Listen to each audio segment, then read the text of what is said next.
Hello everyone, সবাই কেমন আছো? আশা করি সবাই ভালো আছো। সন্ধ্যে হয়ে গেছে, সন্ধ্যের সময় টিফিন খাবো না কখন হয়? তারপর এই যে আটা মাখানো ছিল, এটা আমরা রুটি করি, রুটি দিয়ে চা দিয়ে ভিজিয়ে খাবো। তো দেখা যাক আমি গোল গোল রুটি বানাতে পারি কিনা তোমাকে দেখতে হবে, তাই না? রুটি কখন খাওয়াই তোমরা খাবে, খেলেই হলো। বাইরে তো খাবে না, আমরা খাবো, তো আমরা বানাবো। তারপর মুড়ি খেয়ে নিতে হবে, তারপর দেখতে পাবো।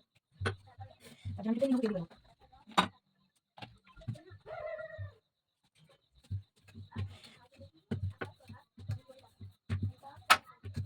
তো আমি গোল গোল করতে পারি কিনা দেখো, চেষ্টা করছি। ও আমার এটা তো ভালো করে রাখতে পারো, তোমার দেখতে পাচ্ছ। বলে মেয়েটা কিছুই পারে না, কিছুই পারে না, দেবে না? তো আমি গ্যারান্টি দিচ্ছি, আমি এটা দিয়ে দেবো। হ্যাঁ দাদা, ওকে দেখো খাই বলো। হ্যাঁ দেখো আমার ছেলে বই বলতে চলে এসেছে, দেখো তোমার কি দিয়েছে এখানে?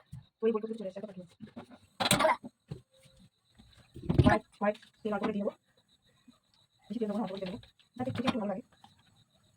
সবাই কি ভালো লাগছে? কোনটা? যে রুটিটা বানাচ্ছে, হ্যাঁ গোয়া গোয়া করে খাচ্ছি। দেখতে পাচ্ছ কেমন গোল হলো? চেষ্টা করছি, চেষ্টা করে সামনে কিন্তু আমি কিন্তু লঙ্কা দিচ্ছি। ওমা, আমাকে কালি করে ম্যাগিটা করে দেবে, ঠিক আছে? অনেক দিন ধরে ম্যাগি দেবো না, চারটে। আমি কিছু লাগবে হ্যাঁ কালকে নিয়ে যাবো। তো এটা গোল করা, এটা যদি গোল বানাবো না তাহলে তোমার রুটিটা গোল হবে, ঠিক আছে? এটা গোল করতে হয় সুন্দর করে, তাহলে তোমার রুটিটা না সুন্দর করে গোল হয়। এটা গোল করে, এইভাবে সুন্দর করে গোল করবে। আমিও করছি, আমি যে বানাতে পারি সেটা, ঠিক আছে? তাহলে আমার থেকে একদম পারবে না, তাহলে ঠিক আছে? আমিও করছি মশলা। এটা হচ্ছে গোল করতে হবে। এটা কেরম গোল করতে হবে? আমি যদি করে এখন ওয়া ওয়াও, কত সুন্দর, মনে হচ্ছে এক্ষুনি কেন। বাবাকে ডাকবো? না মশলা দিয়ে দেবো, এ হয় না কেন? ঠিক আছে? আমি একটু পরে জমকে দেবো, আবার আসতে তোমাদের জানতে। তো দেখো হালখাতা, আজকে হালখাতা ছিল, ওই যে তোমার বিলটাসে, তো সেই বিলটাস থেকে মিষ্টি দিয়েছে। তো এটা অনেকগুলো মিষ্টি ছিল, কমসে কম 10টা মিষ্টি আমি ছেলের বাবা মিলে খেয়ে নিয়েছি। আর এই হচ্ছে ক্যালেন্ডার। তো কেমন লাগছে বলো? তো মিষ্টি, এই মিষ্টি কে কে খেতে পছন্দ করো অবশ্যই কমেন্টে জানিও। টাটা।